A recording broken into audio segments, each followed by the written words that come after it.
Pesawat yang aneh mendarat di bandara. Tapi tunggu sebentar. Tidak ada penumpang yang turun. Polisi baru datang sudah mengelilingi tempat ini. Saat polisi masuk ke kabin, temukan 210 penumpang. Tidak bergerak. Ternyata orang-orang ini sudah menjadi jenazah yang dingin. Tapi anehnya di dalam pesawat ini tidak ada tanda pertempuran. Dan sama sekali tidak rusak. Jadi apa sudah terjadi di sini? Kenapa semua orang tanpa luka tapi mati semuanya? Kembali waktu sebelum terjadi hal ini. Pesawat ini berangkat dari Berlin ke New York. Pramugari ini terdengar suara yang aneh. Jadi dia dan rekannya membuka pintu pesawat. Tapi mereka tidak menemukan apa. Tapi saat si pramugari ini pikir dia salah dengar.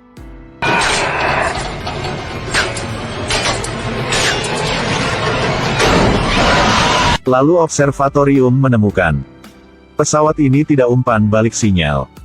Pesawatnya anehnya dingin. Dan semua mesin mati. Seperti pesawat ini belum pernah terbang. Karena tidak tahu dengan jelas situasi. Jadi tidak ada siapa yang berani masuk ke pesawat untuk memeriksa. Sampai saat Dr. Ephraim yang datang dari Pusat Pengendalian Penyakit. Dia dan asisten Nora berpakaian pelindung. Masuk ke dalam tempat penumpang. Setelah memeriksa setiap orang, menemukan bahwa semua penumpang sudah mati. Mereka pakai UV. Dan temukan bahwa banyak cairan tersisa. Dokter ini pikir bahwa cairan ini ditinggalkan dari binatang yang rahasia. Nora masuk ke dalam kokpit ikuti cairan. Tapi ketika dia bersiap untuk mengecek badan pilot, tiba-tiba ada 3 orang berdiri. Ternyata di pesawat ini tersisa 4 orang yang masih hidup. Ephraim letakkan semua jenazah di luar. Dan 4 orang yang masih hidup sudah dikarantina. Sementara itu, dalam satu rumah di Manhattan, seorang lelaki tua melihat kabar tentang pesawat ini di televisi. Dia seperti sedang pikir apa lalu masuk ke kamar rahasia. Setelah pikir lama, dia berbicara sama sebuah jantung. Tampaknya dia sudah tahu alasan. Jadi dia keluarkan pedang yang sudah lama tidak dipakai. Bersiap untuk ke sana. Saat ini di tempat Ephraim. Mereka dalam gudang bandara. Menemukan sebuah kotak yang aneh. Di luarnya diukir banyak bentuk lama.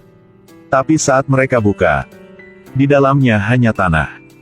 Hal ini membingungkan orang. Bagaimana dapat membawa kotak ini ke pesawat? Ephraim minta kepala tim melindungi kotak ini. Sedangkan dia mencari daftar penumpang. Tapi ketika Ephraim pergi, kepala tim tertarik oleh suara yang aneh. Jadi dia bertanya orang di sekitaran. Tapi tampaknya suara ini hanya dia yang kedengaran. Penasaran dia melangkah ke tempat bersuara.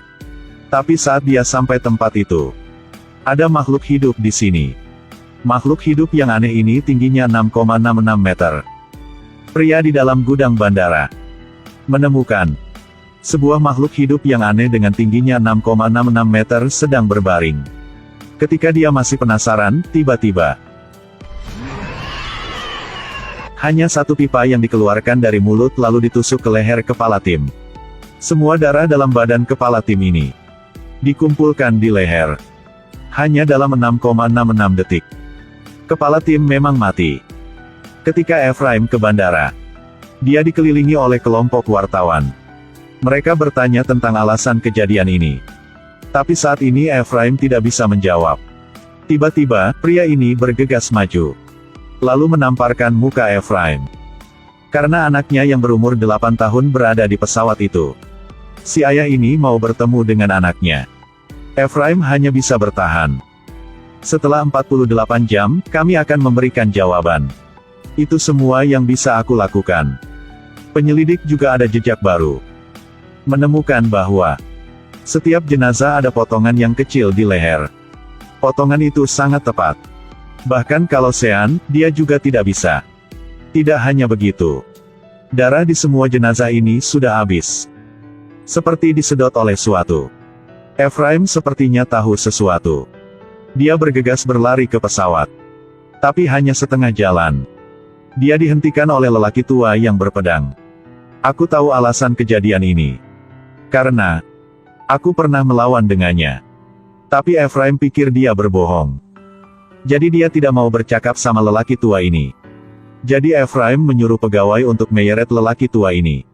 Tapi sebelum diseret, lelaki tua ini bilang, "Jika kamu ada kotak itu, kamu masih bisa mengontrolnya.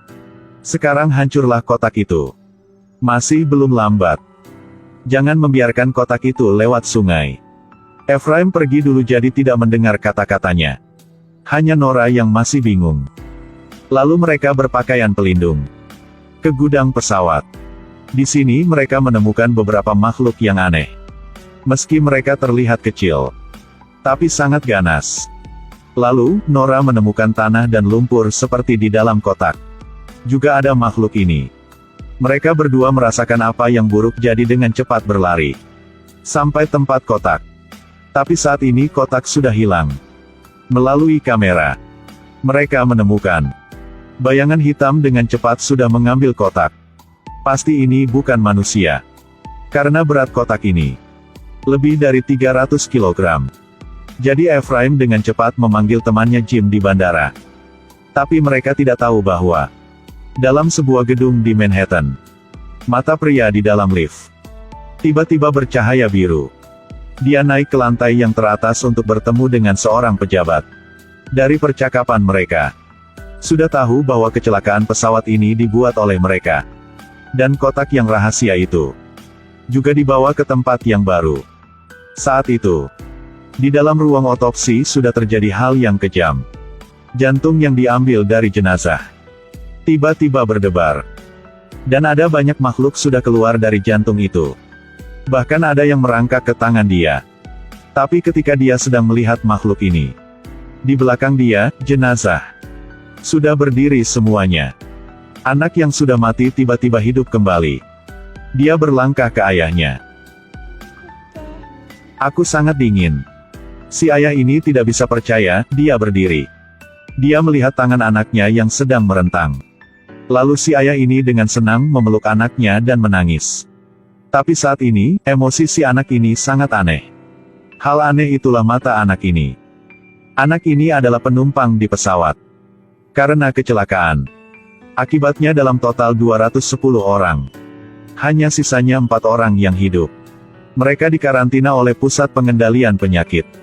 Tanpa diduga, salah satu dari mereka akrab dengan pejabat. Langsung menelpon. Ephraim menelpon ke kantor. Pejabat wanita ini memerintah mereka untuk lepaskan 4 orang ini segera. Dan memerintah Ephraim untuk tidak ikuti kasus ini lagi. Jelas bahwa si pejabat ini tidak hanya untuk lepaskan orang. Setelah keluar dari kantor, Ephraim tidak menyerah. Dia ke kamar penelitian untuk meneliti makhluk yang ditemukan di pesawat. Dan temukan bahwa makhluk ini sangat bersemangat saat melihat darah. Dan mereka perlu membuat parasit makhluk lain. Jadi Ephraim ke rumah sakit mencari pilot yang masih hidup. Lalu melalui UV sudah menemukan ada makhluk itu di badan pilot ini. Ephraim sudah menyadari kebahayaan kejadian ini. Jadi dia menyuruh Jim hubungi orang yang masih hidup. Tapi ketika Nora menelpon para penyelidik, tidak ada yang angkat telepon. Jadi mereka berdua berlari ke rumah jenazah. Yang aneh, tempat ini dari awal banyak jenazah. Tapi sekarang tidak ada lagi. Hanya sisanya kacamata yang pecah ini. Dari penyelidik, kecuali pilot, ketiga orang yang masih hidup sudah kembali ke rumah mereka. Dan pria yang berkacamata ini ada dalam grup itu. Saat ini, badan dia mulai berubah. Yang pertama, mata dia memerah. Lalu kakinya pegal. Dia membuka lemari es. Keluarkan potongan daging yang mentah. Matanya sangat mau. Lalu dia sudah makan daging mentah ini. Kebetulan, istrinya sudah melihat. Saat ini, pria ini menjadi bodoh. Lalu pergi. Tapi keadaan pilot tidak baik. Seluruh badannya sudah ditempatkan oleh makhluk itu. Melihat pilot begitu sakit, memang kasihan dia.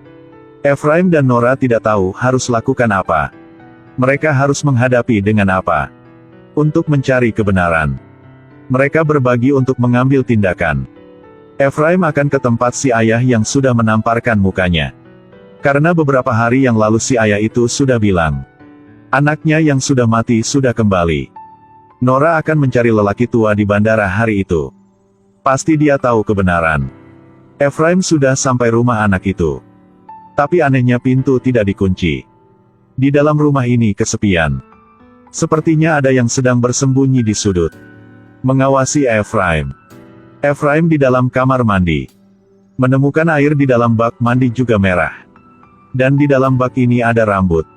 Lalu Efraim terima panggilan.